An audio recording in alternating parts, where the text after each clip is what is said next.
take great privilege in extending a hearty welcome to our esteemed guest, Mr. V. Subramania.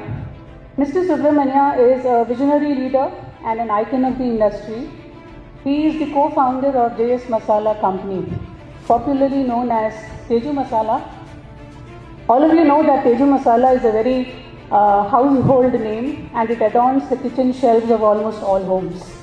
So we are extremely grateful to him for being with us here today. Sir, we are truly honored to have you over here among us.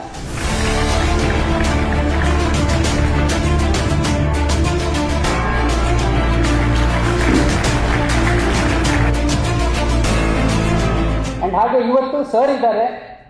He himself is an entrepreneur, successful person. ಅವರವ್ರ ಅನುಭವನ ಹಂಚ್ಕೊಳ್ತಾರೆ. Then there will be a kind of panel discussion. Feel free, please be open. ನಿಮ್ದು ಏನೇ ಪ್ರಶ್ನೆ ಇದ್ರೂ ಕೇಳಿ ಈ ಒಂದು ಅಕೇಶನ್ನ ಒಳ್ಳೆ ರೀತಿಯಲ್ಲಿ ಬಳಸ್ಕೊಳ್ಳಿ. I request all of you to make good use of today's event. Subramania sir, and to your family members, I thank you, and I am concluding my talk. Thank you, sir.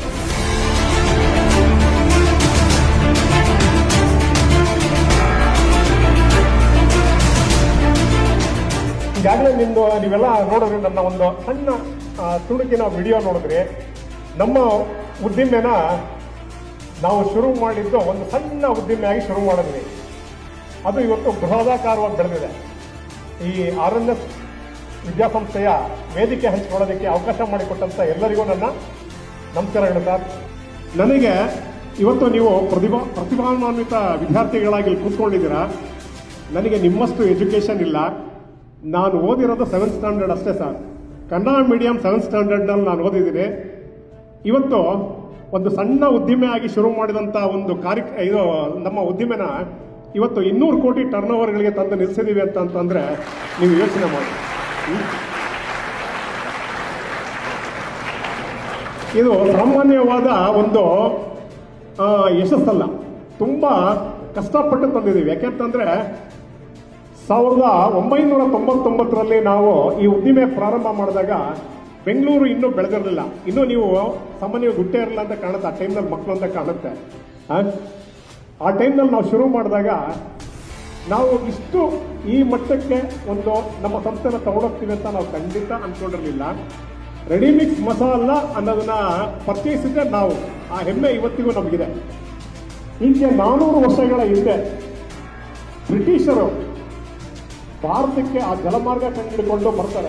ಏನಕ್ಕೆ ಬರ್ತಾರೆ? ಬರದೆ spices masala ಪದಾರ್ಥಗಳಿಗೋಸ್ಕರ ಬರ್ತಾರೆ. ಇಲ್ಲಿ ಬೆಳೆದಿರೋ ಪದಾರ್ಥಗಳನ್ನ ತಗೊಂಡೋಗಿ ಯುರೋಪ್ನಲ್ಲಿ ಮಾರೋದಕ್ಕೆ ಅಂತ ಬರ್ತಾರೆ. ಅವರೇ ಬಂದು ಇಲ್ಲಿ ಮಸಾಲಾನ ಆ ಟೈಮ್ನಲ್ಲೇನೆ ತಗೊಂಡೋಗಿರ್ಬೇಕಾದ್ರೆ ನಾವು ಈಗ ಮಾಡಿದ್ರೆ ಯಾಕೆ ಈ ಬಿಸ್ನೆಸ್ನಲ್ಲಿ ನಾವು ಸಕ್ಸಸ್ ಆಗೋದಿಲ್ಲ ಅನ್ನೋ ಒಂದು ಥಾಟ್ ನಮಗೆ 1999ರಲ್ಲೇ ಬಂದಿತ್ತು. ಆ ಟೈಮ್ನಲ್ಲಿ ಶುರು ಮಾಡಿದಂಥ ಮಸಾಲೆ ಇವತ್ತು ನಂಬರ್ 1 ಆಗಿ ಬೆಳೆದಿದೆ. ಬಿಸ್ನೆಸ್ನಲ್ಲಿ ಒಂದು ಶ್ರದ್ಧೆ, ಶ್ರಮ, ನಂಬಿಕೆ ಹಾಗೆ ನಿಷ್ಠೆ ಇದಿಟ್ಕೊಂಡು ಯಾರು ಬಿಸ್ನೆಸ್ ಶುರು ಮಾಡ್ತಾರೆ ಅವರು ಖಂಡಿತ ಬಿಸ್ನೆಸ್ನಲ್ಲಿ ಸಕ್ಸಸ್ ಆಗೇ ಆಗ್ತಾರೆ.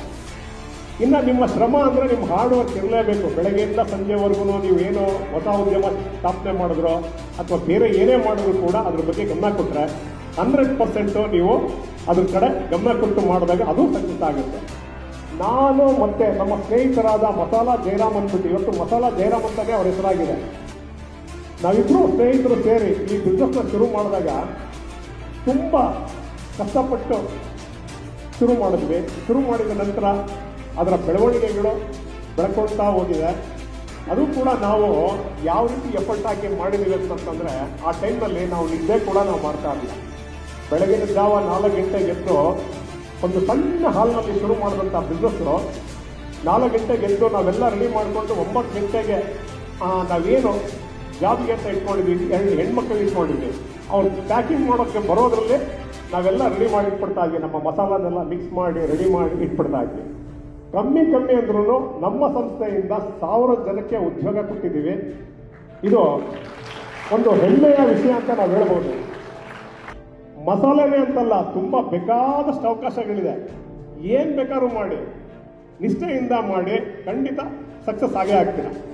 ಇದು ನನ್ನ ಕಡೆಯಿಂದ ನಾನು ನಿಮಗೆ ಕೊಡ್ತಿರೋ ಟಿಪ್ಸು. ಬಟ್ ನಿಮ್ಗೆ ಏನಾದ್ರು ಡೌಟ್ಸ್ ಇದ್ರೆ ಕೇಳಿ.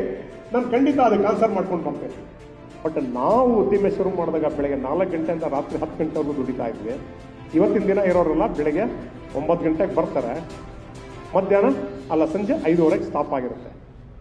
ಬಟ್ ಇಷ್ಟರೊಳಗೆ ಮ್ಯಾನೇಜ್ ಆಗ್ತಾ ಇರುತ್ತೆ, ಎಲ್ಲ ನಡೀತಾ ಇರುತ್ತೆ. ಬಟ್ ಆ ಕಷ್ಟ ಕಾಲಗಳಲ್ಲಿ ನಾವು ಹಾರ್ಡ್ ವರ್ಕ್ ಮಾಡಬೇಕು, ಮಾಡಿದ್ವಿ. ನೀನು ಕೇಳಿದಾಗೆ ಕಾರ್ಮಿಕರಿಗೆ ನಾವು ಕೊಡೋ ಎಲ್ಲ ಸವಲತ್ತು ಕೊಟ್ಟಿದ್ದೀವಮ್ಮ. ಇವತ್ತು ಗೌರ್ನಮೆಂಟ್ ನಮಗೆ ಸರ್ಕಾರದಿಂದ ಏನೇನು ಆರ್ಡರ್ ಇದೆ, ESI ಇರ್ಬೋದು, PF ಇರ್ಬೋದು, ಗ್ರಾಚ್ಯುಟಿ ಇರ್ಬೋದು, ಆನ್ ಲೀವು, ಬೋನಸ್ಸು, ಇದೆಲ್ಲದಕ್ಕೂ ಮೀರಿ ನಾವು ಅವ್ರನ್ನ ಚೆನ್ನಾಗಿ ನೋಡ್ಕೊತಾ ಇದ್ದೀವಿ.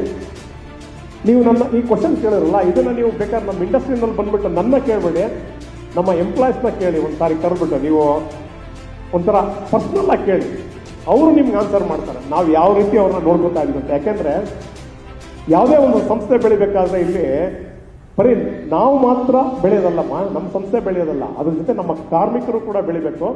ಮತ್ತು ಕಾರ್ಮಿಕರಿಗೆ ಒಂದು ಒಳ್ಳೆ ವ್ಯವಸ್ಥೆನ ಅಲ್ಲಿ ನಾವು ರೂಪಿಸ್ಕೊಡ್ಬೇಕಾಗುತ್ತೆ. ಇವತ್ತು ನಾವು ಅದನ್ನು ರೂಪಿಸ್ಕೊಟ್ಟಿದ್ದೀವಿ.